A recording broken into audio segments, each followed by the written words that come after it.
일단 노벨상을 수상하기까지 정말 많은 시간이 걸렸는데요. 제가 과학을 공부함에 있어서 항상 옆에서 같이 연구 도와주고 웃게 해준 친구들에게도 고맙고 이런 자리에 쓰게 될 줄은 정말이지 몰랐습니다. 평생 연구실에 틀어박혀 살면은 의지를 갖고 살면 할 수 있을 것이라고 생각을 합니다. 노벨상을 수상하게 돼서 이제까지 제가 연구했던 그런 것들이 약간 드디어 사람들이 인정해주기 시작했다고 생각이 돼서 저는 너무 기쁘고요. 아빠 해냈다. 저도 처음에는 이런 자리에 서기까지 많이 힘들었는데 여러분들도 그런 힘듦을 좀 견뎌내고 계속 뭔가 목표를 가지고 정진하다 보면 언젠가는 좋은 결과에 이를 수 있을 거라고 생각합니다. 너무너무 축하한다. 그리고 나는 네가 그거 받을 줄 알았어. 정말 축하드립니다. 우리 학교의 영광이기도 합니다. 화이팅! 노벨상 수상을 진심으로 축하드립니다. 아마 우리나라의 발전과 세계의 발전에 큰 기여가 될 연구 성과라고 생각합니다. 일단 노벨상을 수상하기까지 진짜 해요? 우리는 언제쯤 노벨 과학상 수상자에게 축하 인사를 건넬 수 있을까요? 노벨 과학상 수상자들이 한결같이 얘기하는 게 있습니다. 기초과학이 튼튼해야 노벨 과학상에 다가갈 수 있다는 것입니다. 기초과학을 충실하게 배우고 과학자로 성장할 수 있는 과학 교육 환경을 조성하기 위해서 어떻게 해야 할까요? 사실 과학에 대한 흥미를 느끼기는 쉽지 않죠. 모든 과목이 다 비슷할 것 같습니다. 그럼에도 불구하고 흥미를 느끼게 하려고 그러면 그냥 일방적인 정보를 전달하는 이런 방식에서 탈피해서 참여하게 이렇게 해야 됩니다. 호기심을 불러일으키는 식의 교육, 왜 그럴까, 어째 그럴까 그런 걸 질문 자꾸 던져야 된다고 선생이 학생들에게 창의성을 개발할 수 있는 방향으로 중고등학교 교육 한번 바뀌었으면 하는 생각이 들어요. 물론 한국에서 노벨 과학상 수상자가 나온다면 더없이 좋겠죠. 하지만 그 이전에 학생들의 무한 상상력을 자극하는 교육은 이루어지고 있는지, 창의성을 높이고 호기심을 자극하는 과학 교육은 어떤 교육인지 살펴볼 필요가 있지 않을까요?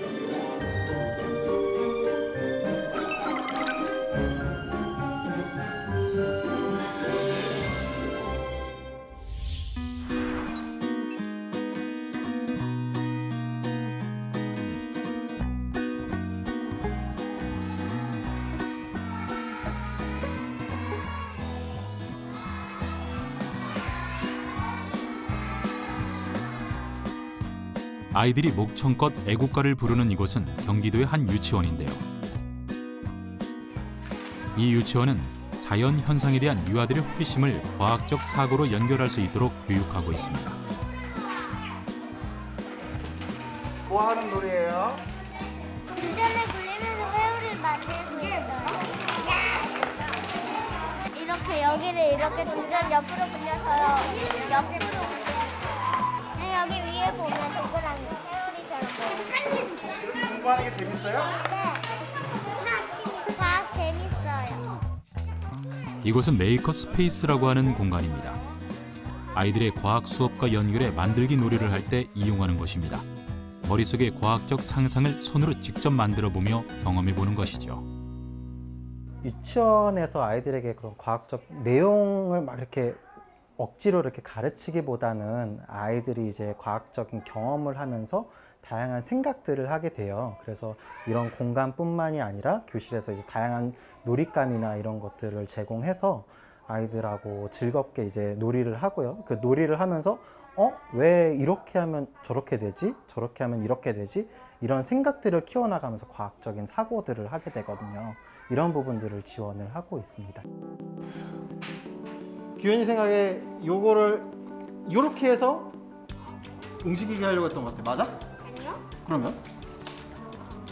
그렇게 해서? 그러면은 친구들이 요 물을 내려오게 하는 방법은 뭔가 알고 있는 것 같아. 그러면은 물어봐 볼게. 이렇게 가만히 있을 때는 공기가 여기 차 있어서 얘가 안 내려가는 거야? 네. 회오리가 만들어질 때 공기하고 물하고 자리가 바뀌어요. 자리가 바뀌어? 자리가 안 바뀌어. 그러면 이걸 이렇게 돌려서 내려가게 할 수 있는 거야? 네. 알겠어. 아이들은 배운 놀이를 주변으로 확장하는데요. 놀이에서 배운 내용을 변기나 하수구 등 주변에서 찾아내 생각을 확장한다고 합니다. 이런 과정을 통해 생각하는 힘을 키우게 되고 과학적 호기심도 더 커진다는군요.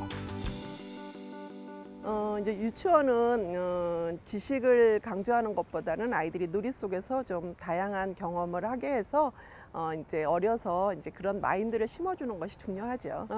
유아 시기에는 아이들이 아까 말씀드린 대로 호기심이 왕성하고 궁금해하는 것들이 많으니까 이런 시기에 좀 아이들한테 그런 다양한 과학적인 이야기들을 같이 끌어내면 아이들한테 큰 도움이 되리라고 봅니다.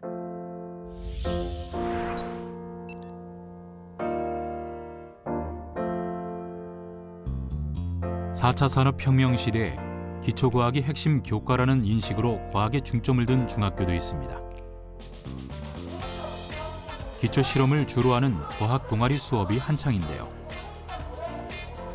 학생들이 과학을 어렵게 느끼지 않도록 다양한 융합 수업으로 재미있고 쉽게 과학을 접할 수 있도록 합니다. 저희 동아리 같은 경우에는요, 이제 교과 시간에 다루지 못했던 그런 실험들, 그런 것들을 주로 아이들이 스스로 계획을 하고 그리고 진행을 해보는 그런 방식으로 수업을 하고 있고요. 대부분의 수업들이 다 융합으로 이루어지고 있습니다. 그러니까 기술하고 과학이 합쳐진다든지 기술과 미술이 합쳐진다든지 아니면 수학 교과와 과학이 합쳐진다든지 이런 것들을 꼭 집어넣어서 수업을 하고 있습니다. 학생들은 우리가 생각하는 것보다 훨씬 더 많이 과학을 즐기고 있습니다. 스스로 실험을 계획하고 진행하는 과정에서 문제를 해결해 나가는 걸 흥미로워한다는군요. 오늘 과학 수업에는 재밌게도 바나나가 쓰입니다. 전기가 통하는 전도체와 전기가 통하지 않는 부도체를 알아보는 실험인데요. 과학의 컴퓨터 코딩과 음악이 융합된 수업입니다.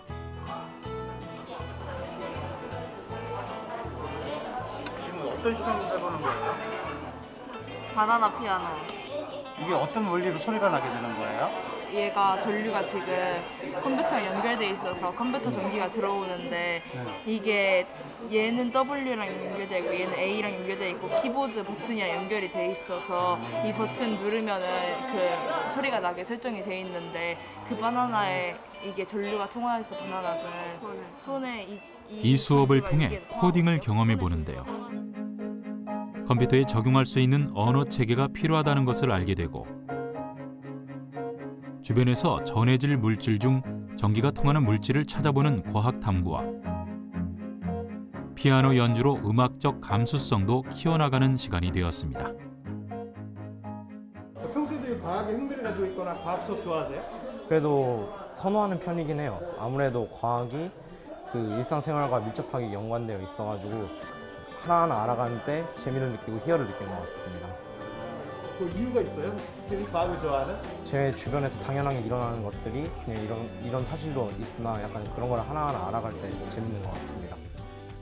지금 중학교 과학에서는 기본적으로 가리키는 내용들은 운동과 에너지 부분, 그리고 물질, 생명, 그리고 지구와 우주 뭐 이런 부분에 대한 기본 개념들을 배우고요. 이 기본 개념들을 배우는 과정에서 여러 가지 탐구 과정들을 경험을 하게 되는데요.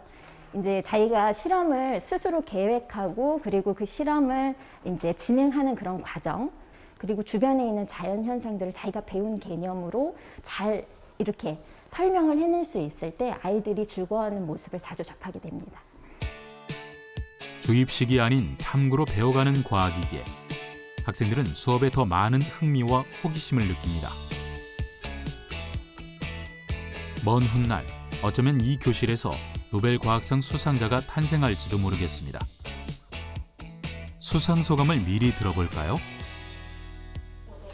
저는 잠시 저의 궁금증을 해결하기 위한 과정인데 이렇게 노벨 수상상을 받았다는 것에 감사하게 생각하고 앞으로 더 나은 진전을 하도록 노력하겠습니다.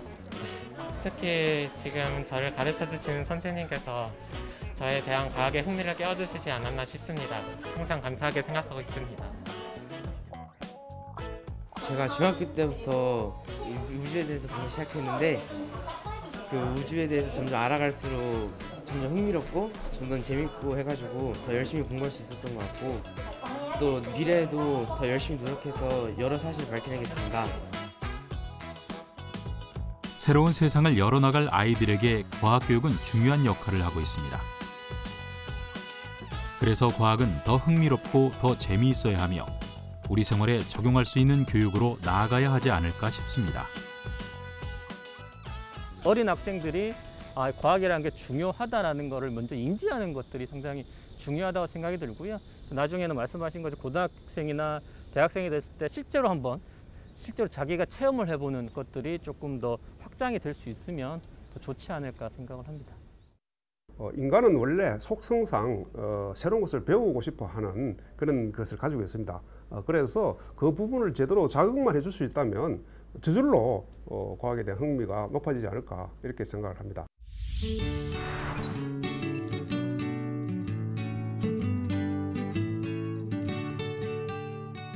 고등교육으로 가면 과학교육은 더욱 전문화됩니다. 이곳은 국내 유일의 국립과학영재학교인데요.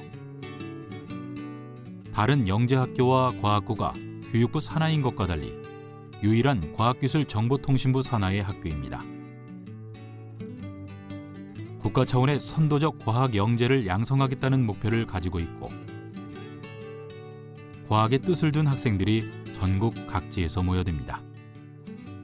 그러니까 명예 전당이라고 써 있는데 이게 뭐예요? 저거는 이제 이 학교를 졸업하거나 수료하신 선배님들의 성함을 이제 다 적어놓은 동패들이 붙어 있는 곳인데요. 저희도 졸업하면은 이제 저쪽 끝 어딘가에 이제 이름이 적혀가지고 붙게 될 것 같습니다.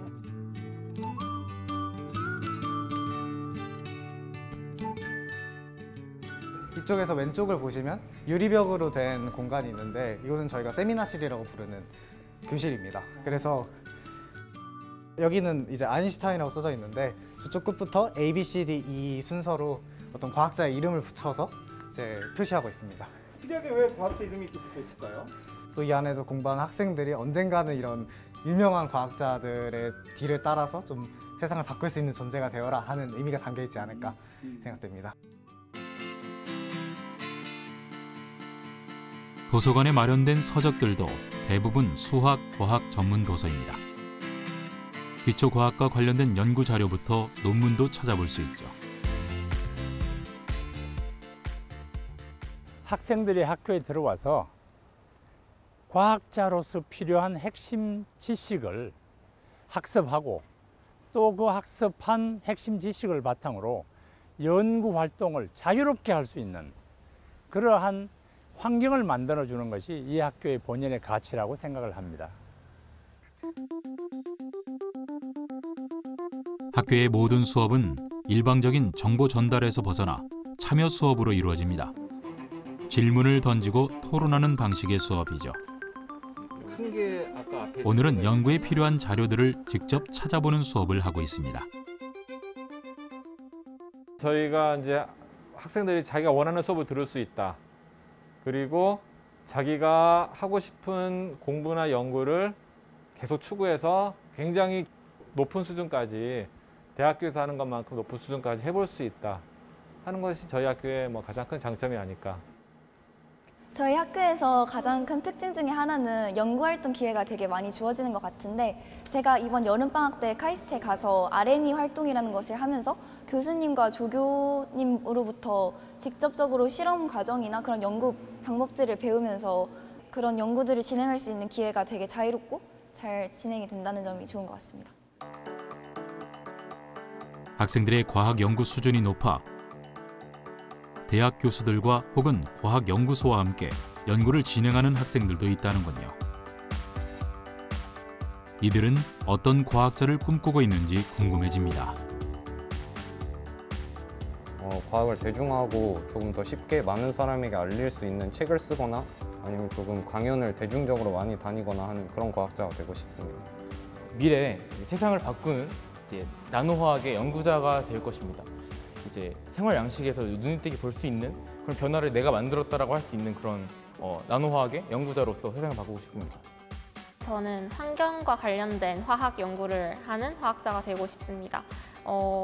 환경 문제에 제가 관심이 많은데 그 문제를 해결하기 위해서 다양한 화학 기술을 적용해서 환경 문제를 해결하고 또 우리가 사는 세상이 조금 더 자연 친화적인 곳이 될 수 있도록 노력하고 싶습니다.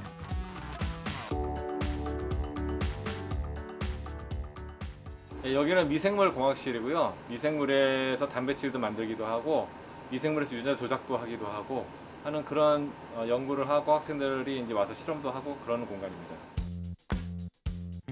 학생들은 기초과학과 관련해 스스로 주제를 정해 연구를 할 수도 있고 실험을 할 수도 있습니다. 예비 과학도들에게 노벨 과학상은 무엇일까요? 노벨 과학상은 그렇게 멀지 않은 꿈이다.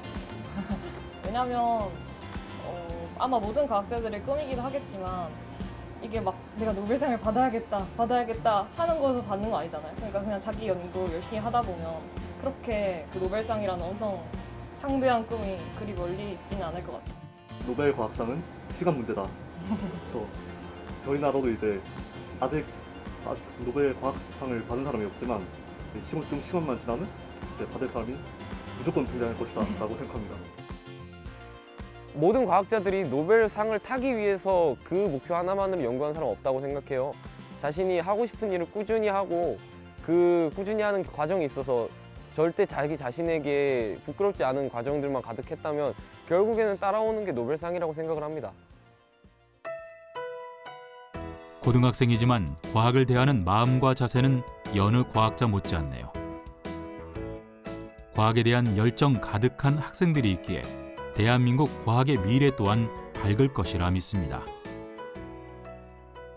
저희도 제일 고민인 것 중에 하나가 학생들한테 과학을 또는 연구를 어떻게 잘 흥미롭게 보이게 하기 위한 건가 생각이 좀 많이 들고요. 좀 실제적으로 그 학생들이 뭐 대학 교육의 뭐 전부는 아니지만 대학에서 가르치는 이런 그 실험이나 연구나 이런 것들을 조금 한번 접해볼 수 있는 기회가 많았으면 하는 것들이 상당히 중요하다고 생각이 듭니다.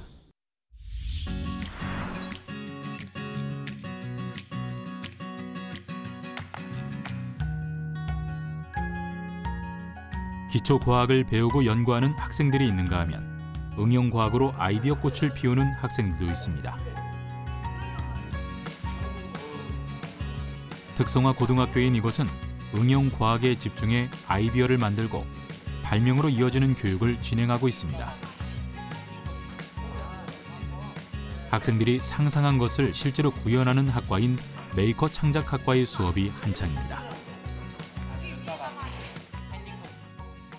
요즘 많이 들은 메이커 교육이라고 하고 뭐 4차 산업혁명 시대 창의성 교육이라고 하는 건데 기본적으로 어떤 제품을 만들기 위해서는 설계도 할 줄 알아야 되고 그 설계한 것을 바탕으로 실제로 구현할 수 있는 3D 프린터를 이용해서 어떤 실제로 구현할 수 있는 능력과 이 구현한 하드웨어를 제어할 수 있는 프로그래밍 능력, 이 세 가지 요소가 들어갔다고 생각을 하시면 될 것 같습니다. 학생들이 팀 프로젝트를 진행 중입니다. 학교에서는 매 학기 학생들이 프로젝트를 진행할 수 있도록 메이킹 대회를 열고 우수 작품은 시상합니다.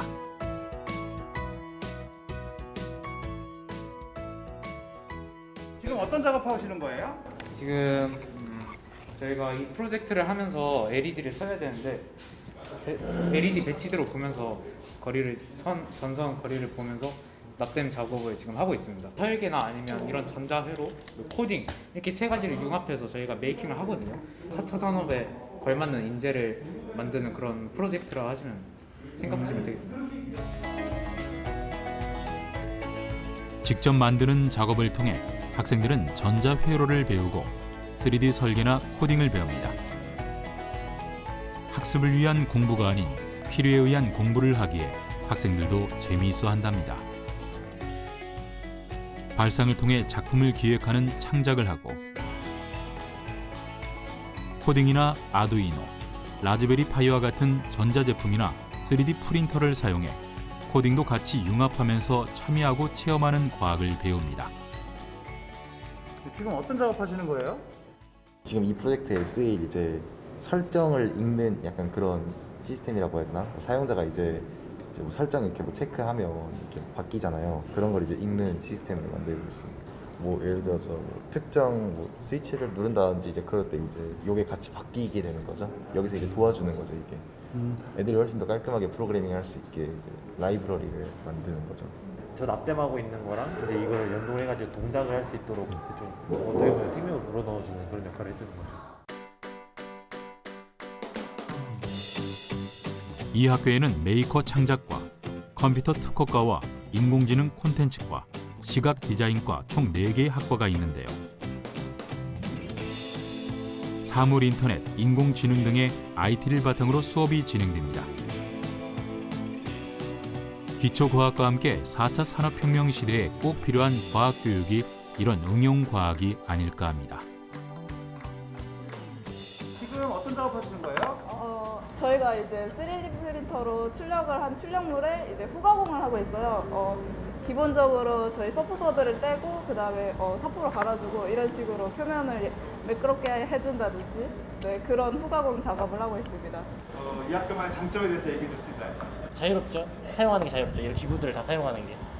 그리고 이제 보통 학교에서 배울 수 없는 기술 같은 거를 이제 뭐 주로 대학교 가서 배운다거나 하는 것들을 고등학교에서 배울 수 있으니까 이제 그런 것들에 대해서 더 다뤄보는 시간도 길고 해서 좋은 것 같습니다.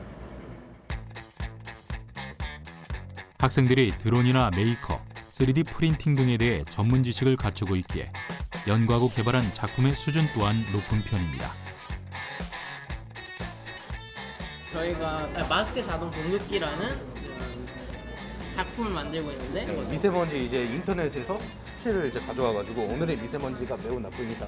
이러면 이제 이 모터가 자동으로 돌아서 마스크가 자동으로 나오게 되는 것입니다. 이제 입력을 받아서 작동할 수 있게 지금 만들고 있어요. 전 작품에는 이런 게 없었고 직접 컴퓨터로 일일이 이렇게 입력을 해야 돼서 컴퓨터가 있어야 된다는 단점이 있었는데 이제는 터치치 스크린을 넣어가지고 그 단점을 보완해서 더 쉽게 편리하게 할 수 있도록 하고 있습니다. 과학과 공학을 넘나들며 미래를 열어가는 학생들. 제작진은 자신의 꿈을 키워가는 한 학생의 집을 찾았습니다. 집에 와서도 바로 책상 앞에 앉아 호기심을 채우는군요. 아두이노 중에 LCD 모듈이라고 할 때 좀 글자나 그런 거를 출력할 수 있도록 일종의 화면 같은 건데 이런 거를 사용하면은 이제 커스텀 자기 마음대로 이 화면을 나오게 할 수 있는 그 제어 방법을 지금 찾아보고 있는 거예요. 미래 응용 과학자가 여기 있었네요. 아이가 원래 중학교 때부터 이제 발명 관련된 동아리 활동도 했었고 과학 관련된 그런 조립하는 것들을 꼭 정해진 설명서가 아니라 자기가 하고 싶은 걸 또 이렇게 응용해서 더 만들더라고요. 그래서 얘는 좀 다른 걸 좀 생각을 많이 하는구나, 다르구나. 그래서 더 이제 해보라고 지원도 해주고 이제 많은 건 아니지만 그런 기회가 좀 있었으면 해서 이제 많이 해줬죠. 학교에서 뭐 입문 과목을 하고 있기는 하지만은 그래도 코딩 수업이라든지 3D 프린터로 설계하는 수업이라든지 그리고 전자로 납땜하는 수업도 같이 병행하면서 발명과 관련된 수업도 몇 종류 하고 있습니다. 응용과학 분야에서도 발명 특허와 관련된 특성화 고등학교는 전국에 6곳이 있는데요. 서울 지역에서는 이 학교가 유일합니다. 학생들은 발명을 통해 생각하는 힘을 기르고 역공학으로 과학적 원리를 탐구해 나갑니다. 예, 저희 학교는 기본적으로 이제 학생들이 아이디를 창출하고 그 내용을 발표하고 토론하고 이런 어떤 기본 로직으로 그 수업을 진행하고 있습니다. 저희 학교의 이제 특징은 이제 발명을 기초로 해서 창의성 교육을 하는 어떤 그거를 모토로 하고 있습니다. 그래서 저희 학교 학생들은 좀 발명을 통해서 좀 생각하는 힘을 키울 수 있는 그런 학생을 배출하고자 노력하고 있습니다.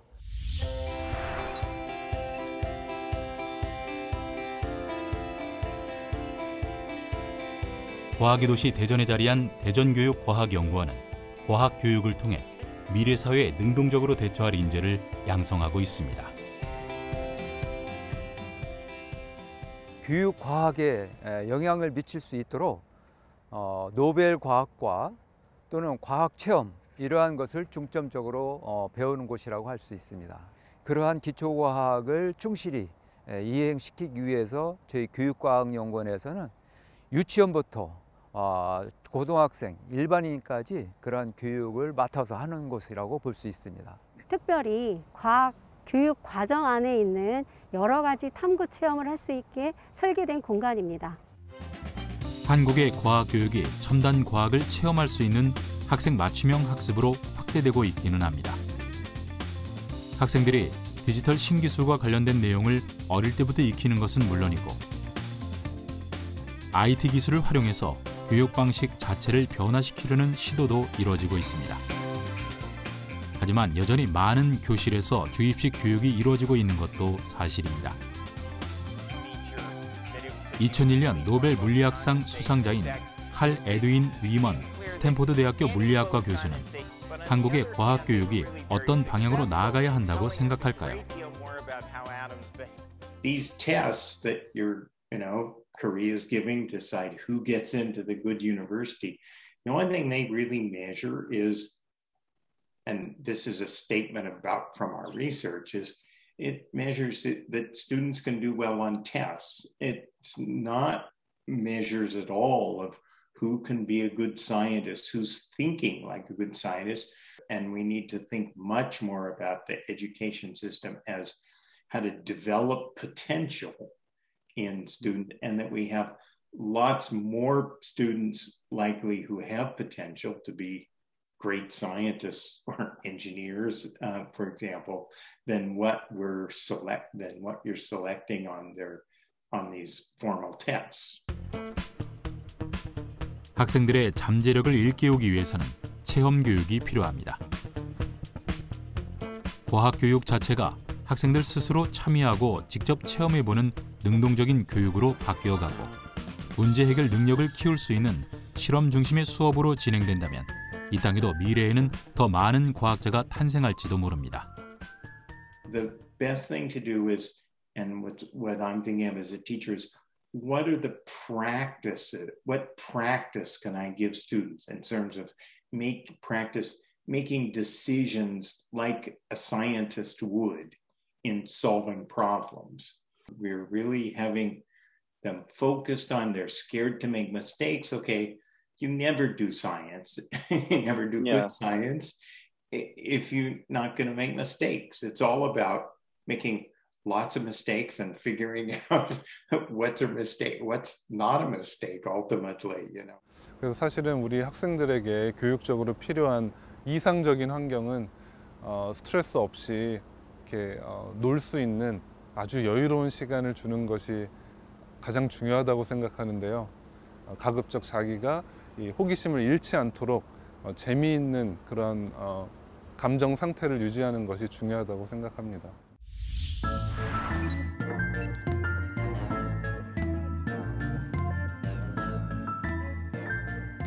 과학의 가장 기본은 호기심과 질문입니다. 누가 묻느냐에 따라 질문 자체가 달라지기도 하고 그에 따른 답도 달라집니다. 이런 호기심을 바탕으로 자유로운 환경과 생각에서 과학적 창의성이 발휘되는 것이겠죠. 그 면역세포 관련된 책이 있었는데 어렸을 때 그걸 읽고 이제 우리 몸에 이렇게 외부로부터 방어를 할 수 있는 신기한 면역세포라는 것이 있구나라는 것에 딱 관심을 가지고 그때부터 아마 이제 뭐 학교 갔을 때도 생물 시간에 되게 집중해서 듣고 그랬던 것 같아요. 열심히 공부하고. 이곳 실험실에서는 최재민 교수와 학생들이 면역학 연구를 진행하고 있는데요. 면역 작용에 관여하는 T세포에 대한 연구를 하고 있습니다.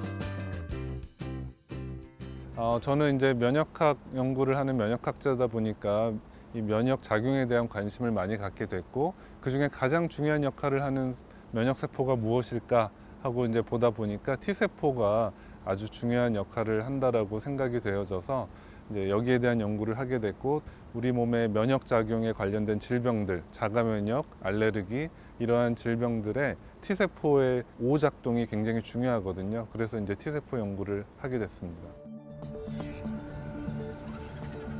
최재민 교수는 면역 세포 중 하나인 T세포가 바이러스를 공격할 때 공격에 참여하지 않는 방관자 T세포에 관한 연구를 진행해 왔습니다. T세포의 종류들 중에 어떤 반응에 참여하지 않을 거라고 기대하고 있는 그런 T세포가 방관자 T세포입니다.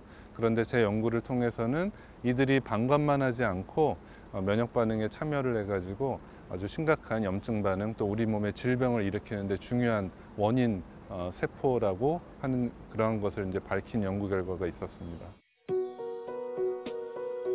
알려진 정설은 T세포와 바이러스의 싸움에 관여하지 않기 때문에 방관의 의미를 부여해 방관자 T세포라고 불렀습니다.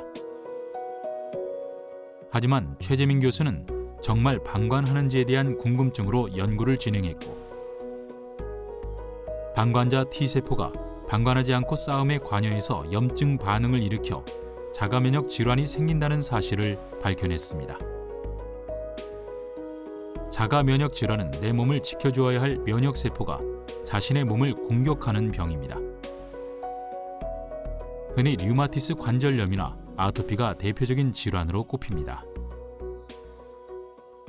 제가 이제 논문을 발표하게 되면 많은 분들한테 연락을 받습니다. 그러니까 뭐 이메일도 오고요, 전화도 오고, 어떤 분은 이제 우편으로 손편지도 써서 보내시는데 그만큼 간절한 거죠. 환자들 입장에서는 치료약이 없기 때문에 어떤 학술적인 결과 발표를 보도를 통해서 접하게 되면 내가 그거 임상시험 하고 싶다라고 이렇게 연락 오시는 분들이 많습니다. 그래서 보람도 느끼지만 굉장히 무거운 책임감도 느끼고요. 이 연구는 국제학술지 네이처 커뮤니케이션지의 논문으로 게재됐고 최근에는 어드밴스 사이언스라는 저널에도 발표됐습니다. T세포에 대한 기존의 정설을 발전시켜 새로운 것을 발견해낸 최재민 교수.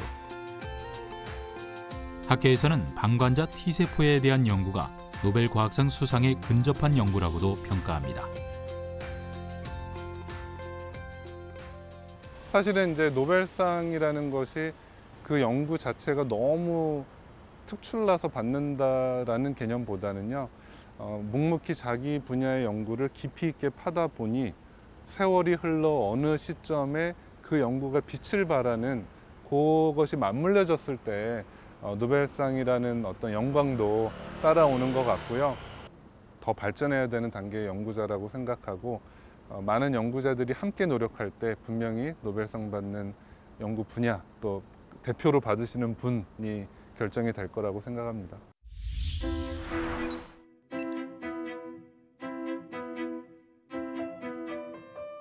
현재 우리 실생활에 쓰이고 있는 많은 기술은 기초과학에서 시작된 것입니다.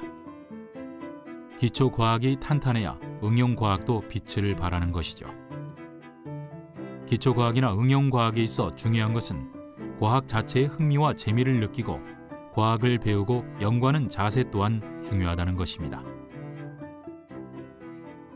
고등학교도 뭐 과학 관련된 고등학교 가고 대학교도 여기 공대로 오다 보니까 자연스럽게 이쪽 계통으로 계속 하게 된 것 같습니다. 저도 뭐 고등학교 때부터 계속 관심이 많이 있었고 그래서 진로도 과학고등학교를 선택을 해서 여기까지 계속 오게 된 것 같습니다.